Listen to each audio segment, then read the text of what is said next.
The District, Season 1, Chapter 11, The Side Project.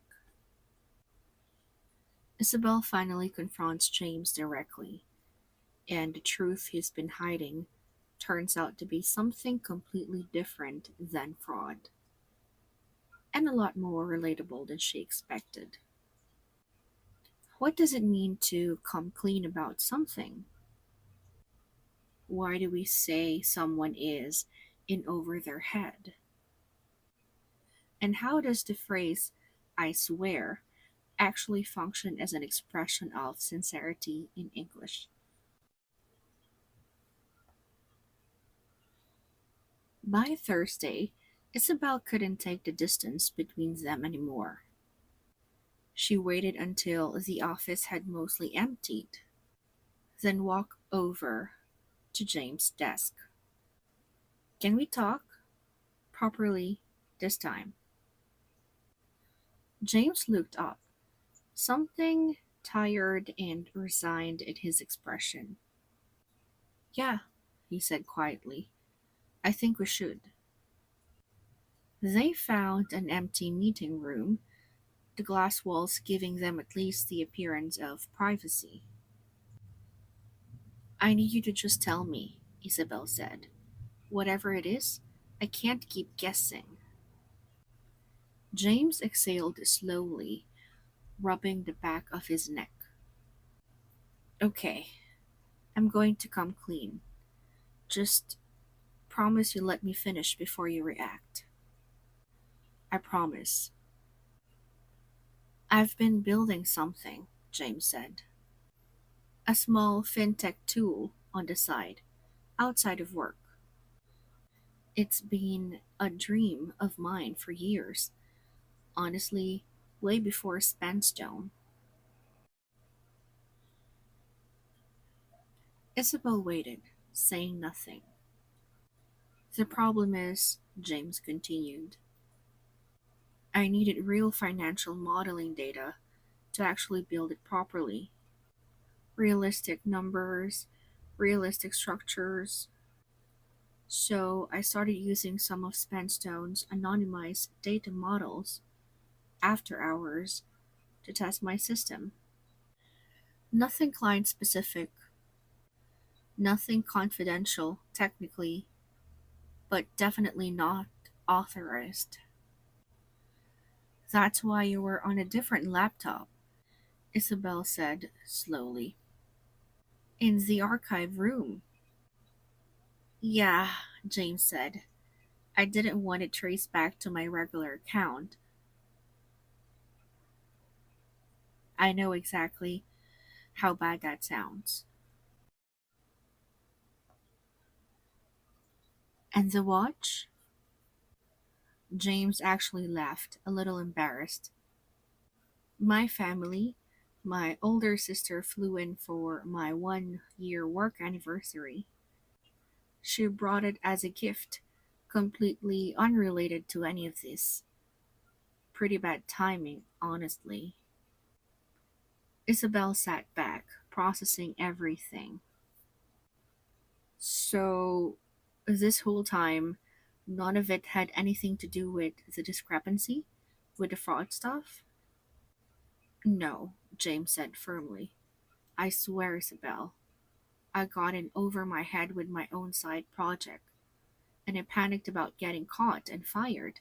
That's it. That's the whole secret. Why didn't you just tell me from the start? Because I was scared, James admitted. Scared of losing my job, scared of you thinking less of me. It felt easier to just wait it out, finish testing, and quietly stop before anyone noticed.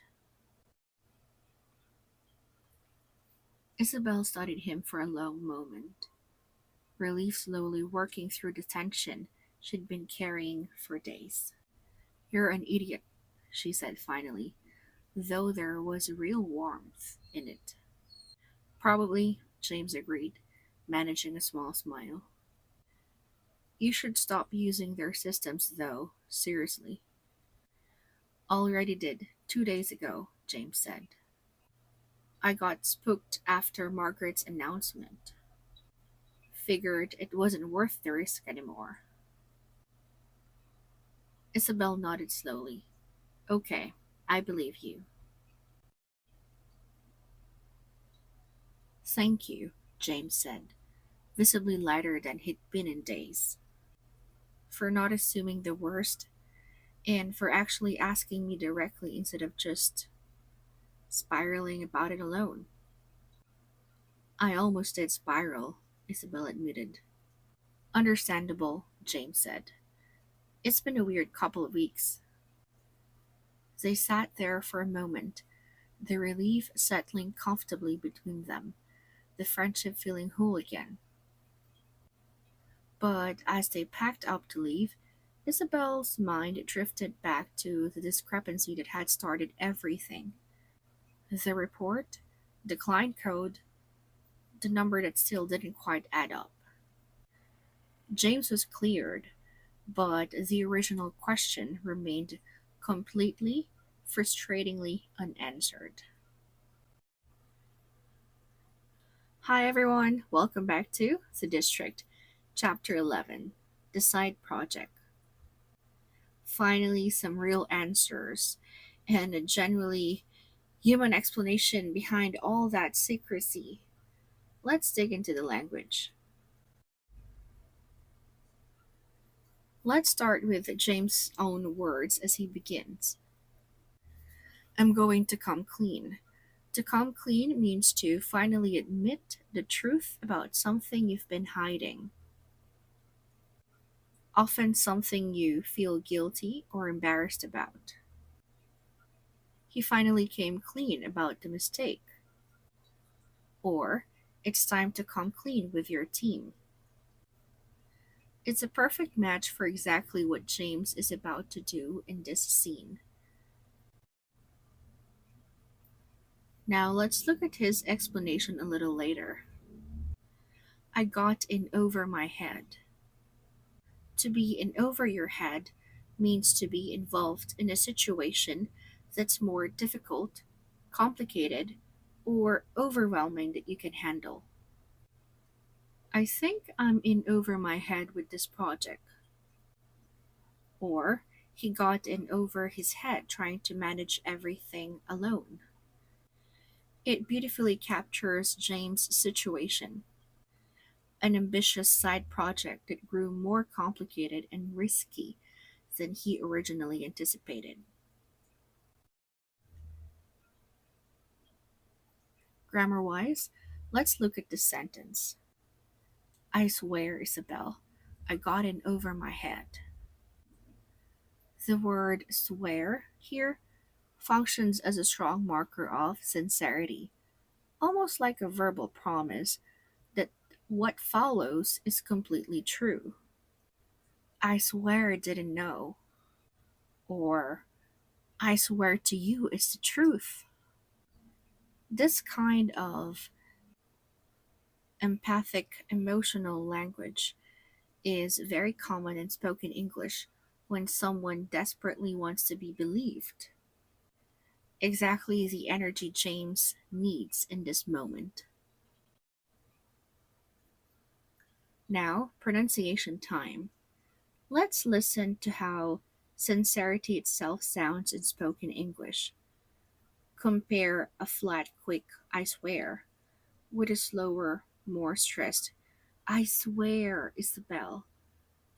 Notice how stretching out certain words, slowing the pace, and adding emphasis on key syllables signals genuine emotional weight. We touched on this idea with Margaret's controlling pacing in chapter 10, but here it's used for the opposite effect, not calm control, but raw, vulnerable honesty. Pace and emphasis really do carry as much meaning as the words themselves. Let's go back to James' apology near the end. I figured it wasn't worth the risk anymore. The phrasal expression worth the risk describes weighing whether a potential benefit justifies a potential danger or cost. Is this job change really worth the risk?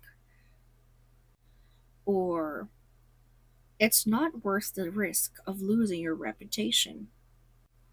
It's an extremely useful expression for describing decision making and risk assessment in both professional and personal English.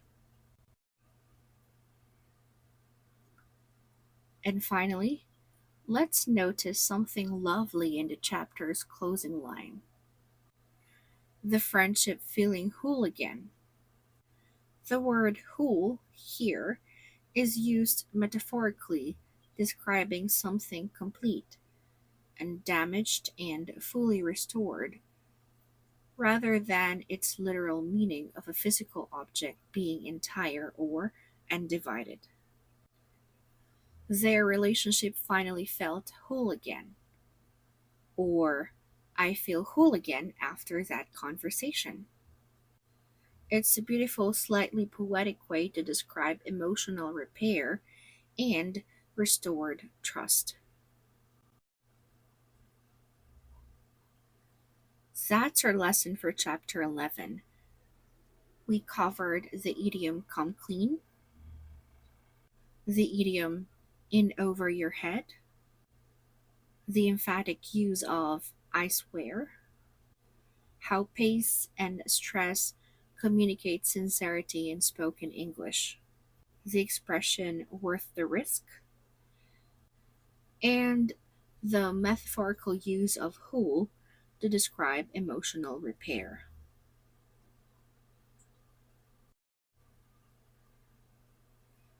So James is finally fully cleared, relieved, a little embarrassed, but honest at last. The friendship survives, but the original mystery, the discrepancy that started everything, is still sitting there, unanswered and unresolved. In her next chapter, Isabel decides it's finally time to bring her concerns directly to Richard Holt, and his reaction is more unsettling than she expects. I'll see you there.